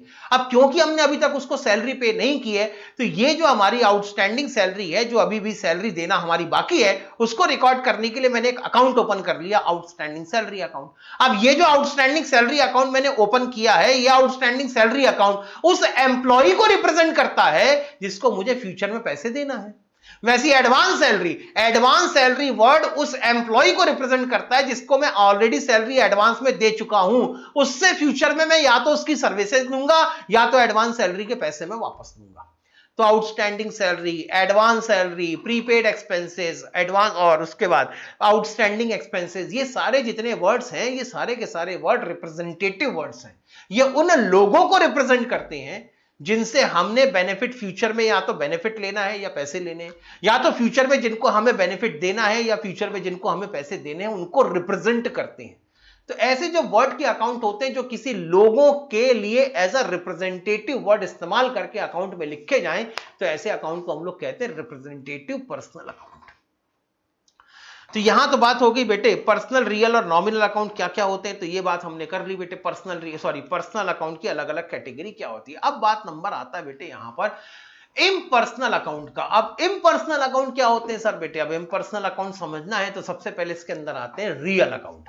सर रियल अकाउंट का मतलब क्या? जितनी भी आपकी एसेट्स के अकाउंट हैं, जितनी भी आपकी एसेट्स के अकाउंट हैं, उनमें से वो अकाउंट अलग कर दो जो पर्सनल अकाउंट में काउंट हो चुके हैं, जो बची हुई एसेट्स हैं उनको आप इसके अंदर ले आओ। सर मतलब सुनो, आपके अगर मैं रियल अकाउंट की बात करूं तो ये किसका हिस्सा है? इम्पर्सनल अकाउंट का। तो आप पर्सनल अकाउंट को पहले अलग कर दो, उसके बाद जितने आपके अकाउंट बच गए, उन सारे अकाउंट में जितने भी आपके एसेट्स के अकाउंट होंगे, वो सारे के सारे एसेट्स के अकाउंट आपके क्या कहलाएंगे? रियल अकाउंट कहलाएंगे। सर बच क्या गया? Furniture, machinery, fixture, motor car, horse and carts, table, और ऐसे करके बेटे जितने भी आपके इकोनॉमिक रिसोर्सेज आपके पास में हैं, जो आपके पास में बच गए, कैश बैलेंस, लैंड, बिल्डिंग, ये सब आपके लिए क्या होंगे? रियल अकाउंट्स होंगे। तो रियल अकाउंट मतलब सीधा सीधा हिसाब किताब है एसेट्स, लेकिन इसके अंदर वो एसेट्स नहीं आएंगी जो एसेट्स ऑलरेडी आपके पर्सनल अकाउंट के अंदर काउंट हो चुकी हैं। सर मतलब डेटर वो लोग होते हैं जिनसे हमें फ्यूचर में पैसे रिकवर करने हैं। इसका मतलब वो तो हमारी एसेट्स है, लेकिन वो ऐसी एसेट है जो पर्सनल अकाउंट के अंदर काउंट हो चुकी है, और अगर वो पर्सनल अकाउंट के अंदर काउंट हो चुकी तो डेटर्स को यहां पर इंक्लूड मत करना। वैसे ही बैंक, मेरे बैंक में पैसे डिपॉजिटेड है तो ये तो मेरी एसेट है ना, लेकिन ये एक ऐसी एसेट है जो बैंक के अंदर पैसा डिपॉजिटेड है, वो ऐसी एसेट है जो बैंकिंग इंस्टीट्यूशन से रिलेटेड है। बैंकिंग इंस्टीट्यूशन एक आर्टिफिशियल पर्सन है, तो ये ऑलरेडी किसके अंदर काउंट हो गया? आर्टिफिशियल पर्सनल अकाउंट के अंदर काउंट हो गया, या सरल शब्दों में बोलूं तो पर्सनल अकाउंट के अंदर काउंट हो गया। तो बैंक की एसेट को छोड़ देना, इसको मत लेना यहां पर। हाँ, अब जैसे लैंड एंड बिल्डिंग कोई आदमी नहीं है, ना तो नेचुरल पर्सन है, ना तो आर्टिफिशियल पर्सन है, ना तो ये कोई रिप्रेजेंटेटिव वर्ड है, तो ये किसी पर्सनल अकाउंट पे तो आएगा नहीं, लेकिन फिर भी हमारी एसेट है तो कहां पर आ जाएगा? आपके इम्पर्सनल अकाउंट में, रियल अकाउंट के अंदर काउंट हो जाएगा। ठीक है सर। वैसे होते बेटे नॉमिनल अकाउंट, करना कुछ नहीं है। इसके अलावा जितने आपके रोजमर्रा के खर्चों के अकाउंट हैं, जिनको हमने कहा था रेवेन्यू एक्सपेंस, जितने आपकी रोजमर्रा की रेवेन्यू इनकम जनरेट करने के अकाउंट है, जिनको हमने कहा था रेवेन्यू रिसिप्ट या सिंपली हमने कहा था रेवेन्यू, तो जितने भी आपके खर्चों के और लॉसेस के अकाउंट हैं, जितने भी आपके इनकम के और प्रॉफिट के और गेन के अकाउंट हैं, वो सारे अकाउंट किसके अंदर आ जाएंगे? आपके नॉमिनल अकाउंट के अंदर आ जाएंगे। अब आपको थोड़ा सा अपनी वोकैबुलरी में अब नए समय के हिसाब से बदलाव करना पड़ेगा। सर क्या? अक्सर बेटे आपने यहां पर कहा था इनकम, अब आप डायरेक्टली इनकम नहीं कहेंगे, इनकम को आप आगे से रेवेन्यू के नाम से पुकारा करेंगे। तो बात आती है कि सर अकाउंट की क्लासिफिकेशन हो गई बेटे, हाँ अकाउंट की क्लासिफिकेशन तो होगी। पर्सनल अकाउंट के अंदर क्या क्या आएगा इसकी बात हमारी डिस्कस हो चुकी। इम्पर्सनल अकाउंट के रियल अकाउंट के अंदर क्या क्या आते हैं, कौन कौन से अकाउंट रियल अकाउंट कहलाएंगे, कौन कौन से अकाउंट नॉमिनल अकाउंट कहलाएंगे, इनकी बात हमारी हो चुकी है। और इसके साथ मॉडर्न अप्रोच में asset, liability, capital, revenue and expense, इन सबकी डेफिनेशन में ऑलरेडी पहले डिस्कस कर चुका हूं, तो इसको अलग से डिस्कस करने की जरूरत नहीं है। अब सवाल ये उठता है कि सर आप कैसे कह रहे थे कि मॉडर्न अप्रोच हमारी ट्रेडिशनल अप्रोच का फिल्टर्ड फॉर्म है। आओ नीचे से शुरू करते हैं। आपकी मॉडर्न अप्रोच में सबसे आखिरी में कौन सा आइटम है? एक्सपेंस। एक्सपेंस ऑलरेडी किसके अंदर इंक्लूड हो जाता है? Nominal account. हाँ। सेकंड लास्ट आइटम क्या है? Sir revenue. रेवेन्यू किसके अंदर इंक्लूड हो जाता है? सर रेवेन्यू इंक्लूड हो जाता है नॉमिनल अकाउंट के अंदर। थर्ड क्या है? Sir capital. कैपिटल किसके अंदर चला गया? Sir capital is the representative personal account, तो कहां चला गया? पर्सनल अकाउंट के अंदर। लायबिलिटी, लायबिलिटी जब भी होगी वो सिर्फ पर्सनल अकाउंट हो सकती है। सर ऐसा क्यों भाई? लायबिलिटी का मतलब आपने क्या कहा है? फ्यूचर में मैं आपको इतने इतने पैसे दूंगा, your present obligation to pay the amount in future. तो भाई किसी ना किसी आदमी को ही तो पैसे दोगे ना, तो अल्टीमेटली सारी की सारी लायबिलिटी किसके अंदर आ जाती है? सारी की सारी लायबिलिटी आपकी पर्सनल अकाउंट के अंदर आ जाती है। कभी भी कोई लायबिलिटी दिखे तो आंख बंद करके बोल देना पर्सनल अकाउंट। सर कुछ नहीं सोचना, कभी नहीं सोचना, जिंदगी में नहीं सोचना। किसी ने बोला ये है, आप पूछो क्या है? एसेट है, लायबिलिटी क्या है? उसने कहा लायबिलिटी, तो कह देना पर्सनल अकाउंट है, बात खत्म। अच्छा, उसके बाद पहला आइटम क्या है? एसेट्स। जितनी भी आपकी एसेट्स हैं, मैंने यहां पर एसेट की दो कैटेगरी बना दूं। कुछ एसेट्स मेरी पर्सनल अकाउंट के अंदर चली गई, बची हुई एसेट किसके अंदर आ गई? मेरी रियल अकाउंट के अंदर आ गई। तो यहां पर पर्सनल, रियल और नॉमिनल अकाउंट का ही जो फिल्टर्ड फॉर्म है और ज्यादा एक प्यूरिफाइड वर्जन है, वो है आपकी मॉडर्न अप्रोच। और इसी मॉडर्न अप्रोच में, इसी क्लासिफिकेशन ऑफ अकाउंटिंग के बेसिस पर आगे जाके हमारी जर्नल एंट्रीज होती है, लेजर पोस्टिंग होती है और आगे जाके हमारे ट्रायल बैलेंस बनते हैं। अच्छा सर, जर्नल एंट्री इसी के बेसिस पर होती है? हाँ बेटे, जर्नल एंट्री इसी के बेसिस पर होती है। सर होती कैसे? आओ जर्नल एंट्री की बातें करें। जर्नल एंट्री की बात करने के पहले बेटे मुझे लगता है कि इस क्लासिफिकेशन के बेसिस पर मुझे एक प्रैक्टिकल क्वेश्चन सॉल्व कर लेना चाहिए। जल्दी से बेटे प्रैक्टिकल क्वेश्चन सॉल्व करेंगे। सर लिखना है? लिखना नहीं है रे बाबा, नहीं, लिखने का काम ही नहीं है। बड़े बेसिक टॉपिक हैं ये, और इतने बेसिक टॉपिक हैं जिनको एक बार सुन लेने से ही बात समझ में आ जाती है। ठीक, और मैं आपको बता दूं बेटे, जर्नल एंट्री वाले टॉपिक में से सीए फाउंडेशन के अंदर अभी तक कोई भी चैप्टर नहीं आया है, कोई भी क्वेश्चन नहीं आया है। हाँ, लेकिन नहीं आएगा मैं ये भी नहीं कह रहा हूं कि कभी भी कोई भी क्वेश्चन जर्नल एंट्री वाले चैप्टर में से नहीं आएगा। आने को तो कुछ भी आ सकता है बेटे। हाँ, जब मुझे ऐसा लगेगा कि अब आपको लिखने की जरूरत है तो मैं जरूर कहूंगा कि अब आप इसको लिखना शुरू करें। ठीक है, अभी लिखना है क्या? सर नहीं, अभी बिल्कुल भी नहीं लिखना। ओके चलो आओ चलते हैं। हाँ सर, तो बताओ क्या करना है? मैं अब आपके सामने कुछ आइटम के नाम बोलूंगा और आपको बताना है ट्रेडिशनल अप्रोच के हिसाब से कि इस अकाउंट की क्लासिफिकेशन क्या होना चाहिए। मैंने क्या कहा है बेटे, ध्यान से समझे। मैं आपसे पूछ रहा हूं कि मैं आपको नाम बताऊंगा, नाम मैं बोलूंगा, आपको टेक्स्ट बॉक्स में आंसर देना है ट्रेडिशनल अप्रोच के हिसाब से इसकी क्लासिफिकेशन क्या होनी चाहिए। पहला नाम है बेटे कैपिटल अकाउंट। बताओ कैपिटल अकाउंट की क्लासिफिकेशन क्या होनी चाहिए? बेटे जवाब तो देना पड़ेगा, मजबूरी है। हाँ, ये बात अलग है कि अगर आप ऐसे मोबाइल हाथ में लेट के लेके बिस्तर में ऐसे लेटे और ऐसे ऐसे करके लेक्चर देख रहे, पढ़े हैं, अच्छा क्लास चालू हो गई चलो देख लेते हैं, अगर ऐसे ऐसे पढ़ोगे पर्सनल अकाउंट तो बात अलग है। हाँ, उत्कर्ष का आंसर आया पर्सनल अकाउंट, आयुष का आंसर आया पर्सनल अकाउंट, पारस का आंसर आया पर्सनल अकाउंट, बिल्कुल ठीक।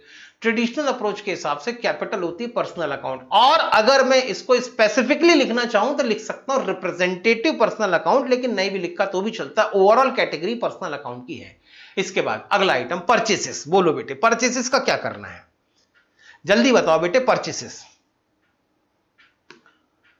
सर ऐसा नहीं लग रहा आप बच्चों के जैसे पढ़ा रहे हो। बेटे बच्चों के जैसा नहीं पढ़ा रहा। अब आपके 11th और 12th में nominal nominal nominal nominal nominal, सभी ने बेटे नॉमिनल आंसर दिया, बिल्कुल ठीक है।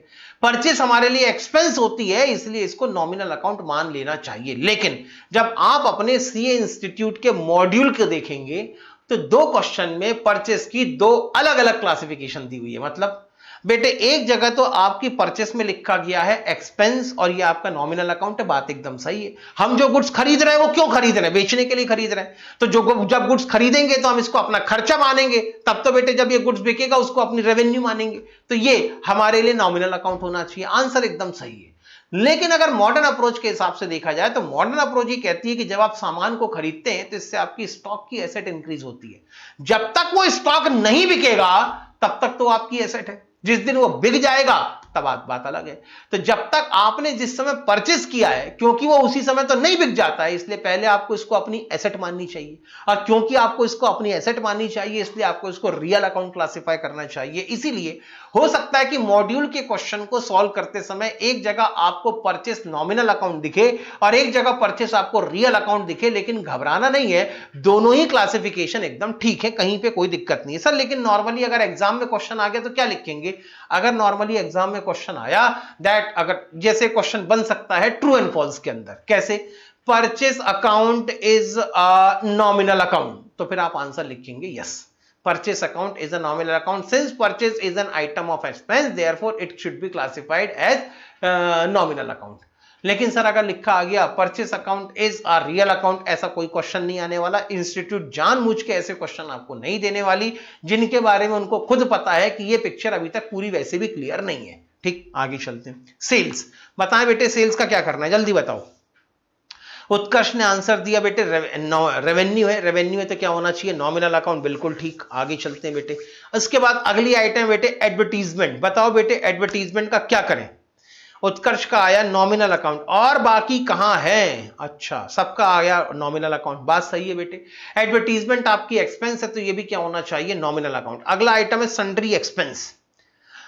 सन्ड्री एक्सपेंस, सन्ड्री एक्सपेंस यानी होता क्या है? सन्ड्री एक्सपेंस का मतलब होता है छोटे छोटे खर्चों को ग्रुप करके जब एक कॉमन ग्रुप बना दिया जाता है तो उस कॉमन ग्रुप को कहा जाता है सन्ड्री एक्सपेंस, यानी कई छोटे छोटे खर्चों की मिला हुआ एक रूप है, इसलिए इसको कहते हैं सन्ड्री एक्सपेंस। ये भी आपके खर्चे, इसलिए ये भी होना चाहिए नॉमिनल अकाउंट। ट्रेड चार्जेस, बोलो बेटे ट्रेड चार्जेस का क्या करना है? सर ट्रेड चार्जेस नाम से समझ में आ रहा है खर्चे का अकाउंट है, एक्सपेंस है, इसलिए इसकी भी कैटेगरी होनी चाहिए नॉमिनल अकाउंट। आगे चलते हैं। उसके बाद है मिसलेनियस रिसिप्ट। बोलो बेटे मिसलेनियस रिसिप्ट का क्या करना है? बताओ बेटे मिसलेनियस रिसिप्ट का क्या करना है?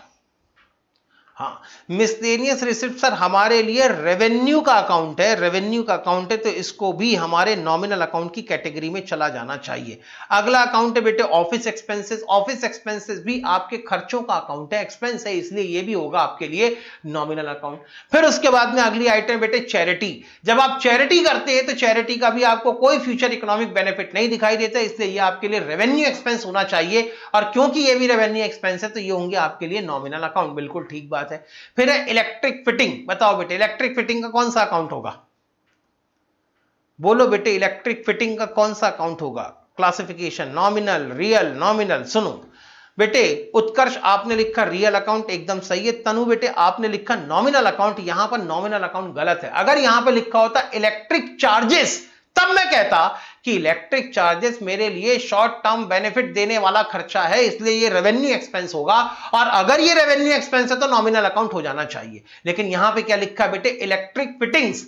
इलेक्ट्रिक फिटिंग्स का मतलब होता है कि आपके घरों में जो पूरा का पूरा वायरिंग सिस्टम इंस्टॉल किया गया है ना, अंडरग्राउंड वायरिंग सिस्टम होगा आपके घर में, फिर वहां से कुछ सॉकेट निकले होते हैं, फिर आप उन प्लग में लगा के अपना मोबाइल चार्ज करते हैं।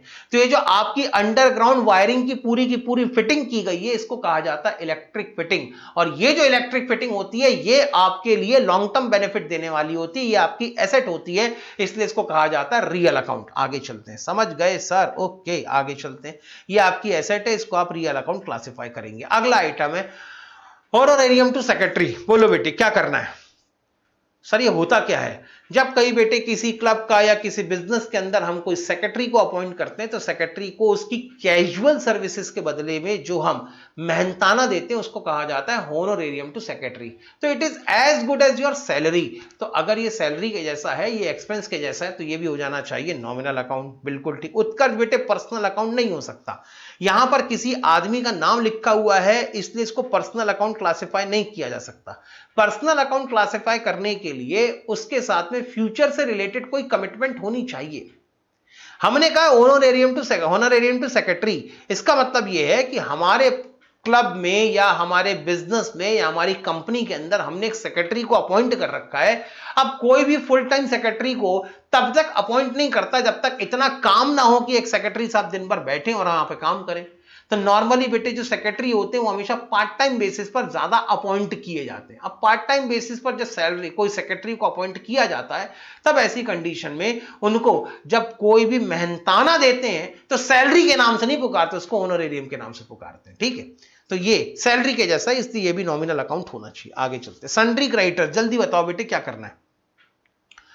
सन्ड्री क्रेडिटर्स बताओ बेटे क्या लिखना है। सन्ड्री क्रेडिटर्स के आगे क्या लिख दूं बेटे? 75 आइटम है, अभी 12th आइटम पे ही हम पर्सनल अकाउंट। बिल्कुल ठीक। सन्ड्री डेटर्स का क्या लिखना है? सर पर्सनल अकाउंट है ये भी। गुडविल का क्या करना है ये बताओ। चलो गुडविल का बताओ बेटे। गुडविल हाँ रियल अकाउंट है। सर गुडविल हमारी एसेट है, भले ही इंटेंजिबल एसेट है, इसका कोई फिजिकल सब्सटेंस नहीं है, लेकिन फिर भी हमारी एसेट है तो इसको हम रियल अकाउंट कहेंगे। उसके बाद बेटे सॉफ्टवेयर, सॉफ्टवेयर भी सर हमारी एसेट है, भले ये भी इंटेंजिबल एसेट हो लेकिन क्योंकि हमारी एसेट है इसलिए इसको भी रियल अकाउंट में ही क्लासिफाई किया जाएगा। उसके बाद वेबसाइट्स, वेबसाइट्स भी हमारी इंटेंजिबल एसेट्स हैं इसलिए इसको भी सर आपको रियल अकाउंट ही क्लासिफाई करना चाहिए। आगे चलते हैं। ऑडिट फीस, ऑडिट फीस बेटे उत्कर्ष ने कहा है नॉमिनल अकाउंट। बोलो बेटे क्या आप सभी का विचार यही बन रहा है? आयुष ने भी कहा बेटे नॉमिनल अकाउंट। और बताओ बेटे। हाँ यस सर। आगे चलते हैं। एक्सपेंस है, एक्सपेंस है तो बेटे ये भी हमारे लिए हो जाना चाहिए। एक्सपेंस है तो ये हमारे लिए होगा नॉमिनल अकाउंट। आगे चलते हैं बेटे। स्टेशनरी, स्टेशनरी का एक्सपेंस भी नॉमिनल अकाउंट है। ठीक है बेटे, एक्सपेंस है नॉमिनल अकाउंट है। बैड डेट्स रिकवर्ड, बताओ बेटे बैड डेट्स रिकवर्ड का क्या करना है? मैं सभी से आंसर की उम्मीदें कर रहा हूं बेटे, और आप सभी लोगों को बेटे व्हाट्सएप पे लिख लिख के टाइप करने की बहुत अच्छी आदत हो चुकी है, ऐसी मेरी उम्मीद है। इसलिए आपके आंसर में टाइप करने में तो आपको दिक्कत नहीं हो रही होगी। हाँ तो बताओ बेटे बैड डेट्स रिकवर्ड क्या करना है? सर बैड डेट्स अगर रिकवर होते हैं तो ये हमारे लिए रेवेन्यू का अकाउंट है, रेवेन्यू अकाउंट है इसलिए इसको भी नॉमिनल अकाउंट क्लासिफाई करेंगे। उसके बाद है बेटे बिल्स रिसेबल। हाँ बेटे नेक्स्ट आइटम है बिल्स रिसेबल। उत्कर्ष ने आंसर दिया रियल अकाउंट, आयुष ने आंसर दिया रियल अकाउंट, तनु ने भी आंसर दिया रियल अकाउंट। हाँ सुनो बेटे, बिल्स रिसेबल के अंदर अभी भी एक कंट्रोवर्सी है इंस्टीट्यूट के पॉइंट ऑफ व्यू से। सर ऐसा क्यों? इंस्टीट्यूट के पॉइंट ऑफ व्यू से कंट्रोवर्सी इसीलिए है क्योंकि जब हम आगे जाके चैप्टर पढ़ेंगे, चैप्टर का नाम होगा bills of exchange. Bills of exchange के अंदर जब हम पढ़ेंगे तो एक जगह लिखा हुआ है जो आपके बिल्स रिसेबल है वो आपकी इंटेंजिबल एसेट है, इसलिए आप इसको रियल अकाउंट के जैसा क्लासिफाई करें, इसलिए आपका रियल अकाउंट का आंसर एकदम ठीक है। लेकिन जब यही मैं जर्नल एंट्री वाले चैप्टर में recording of transaction in rules of debit and credit आपके इंस्टीट्यूट के मॉड्यूल में पन्ने पलटा के देखता हूं तो उसी के एक क्वेश्चन के अंदर लिखा हुआ है कि bills of exchange personal account है। सर ऐसा क्यों? ऐसा इसीलिए क्योंकि बिल्स ऑफ एक्सचेंज ये बताता है, कुल मिला के बिल्स ऑफ एक्सचेंज आपके लिए कागज का टुकड़ा है, कुल मिला के एक कमिटमेंट है जिसमें लिखी होती है, एक होता अनकंडीशनल ऑर्डर टू पे। हम सामने वाली पार्टी को ऑर्डर दे रहे होते हैं कि आज से इतने इतने दिन बाद फलाना फलाना दिन बाद आप मुझे इतने इतने रुपए का पेमेंट करोगे। ठीक है, तो ये जो बिल्स ऑफ एक्सचेंज होता है, ये बिल्स ऑफ एक्सचेंज उस आदमी के अगेंस्ट में हमें अधिकार देता है पैसे रिकवर करने के लिए। So bills of exchange gives the right to recover the money against the particular person. तो क्योंकि बिल्स ऑफ एक्सचेंज हमें एक आदमी से पैसे लेने के अधिकारों को स्थापित करता है, इसीलिए क्योंकि सीधे सीधे ये पर्सन से रिलेटेड है तो एक जगह लिखा गया है bills of exchange personal account है। सर हमें क्या करना चाहिए बेटे? आप बिल्स ऑफ एक्सचेंज को जो रियल अकाउंट अभी तक मानते आए हैं वो एकदम सही है, क्योंकि इंटरनेशनली अगर देखा जाए, सर इंटरनेशनली मतलब हाँ, इंटरनेशनल जो अकाउंट्स की बुक्स वगैरह आती हैं, मैंने भी कई बेटे यूरोप की और अमेरिका की एक दो बुक वगैरह पढ़ रखी हैं। इंटरनेशनली अगर आप बुक्स को देखें तो वहां पर बिल्स ऑफ एक्सचेंज को रियल अकाउंट ही क्लासिफाई किया गया है। हमारे मॉड्यूल के अंदर बस एक मैं कह रहा हूं कंफ्यूजन है। क्यों कंफ्यूजन है? क्योंकि एक चैप्टर में बिल्स ऑफ एक्सचेंज को पर्सनल अकाउंट लिखते हैं और एक चैप्टर में बिल्स ऑफ एक्सचेंज को रियल अकाउंट लिखते हैं। सर हमने क्या करना है? ऐसा कोई क्वेश्चन एग्जाम में नहीं आएगा, क्योंकि इंस्टीट्यूट को ही पता है कि एक ऐसा आइटम है जो हमारी तरफ से पेंडिंग चल रहा है, जिसके बारे में अभी तक हमने खुद कोई क्लैरिफिकेशन नहीं दी है, तो बच्चा क्या करेगा? तो ऐसे क्वेश्चन भी नॉर्मली नहीं। सर फिर भी आ गया तो आप इसको बिल्कुल रियल अकाउंट लिखें और बात को खत्म कर दें। ठीक है सर। तो बिल्स ऑफ एक्सचेंज फिलहाल यहां पर रियल अकाउंट होना चाहिए, लेकिन रिकॉर्डिंग ऑफ ट्रांजैक्शन वाले टॉपिक में पर्सनल अकाउंट लिखा हुआ है, इसलिए मैं इसको यहां पर पर्सनल अकाउंट लिख रहा हूं। लेकिन आप लोग ऐसा काम नहीं करेंगे, आप बिल्स रिसीवेबल को रियल अकाउंट ही मानेंगे। ठीक है, इतना मैंने यहां पे पर्सनल अकाउंट लिखा है, लेकिन आप बिल्स ऑफ एक्सचेंज को रियल अकाउंट ही मानेंगे। किसी को कोई डाउट है बेटे? यहां पर बोलो ना हाँ या ना।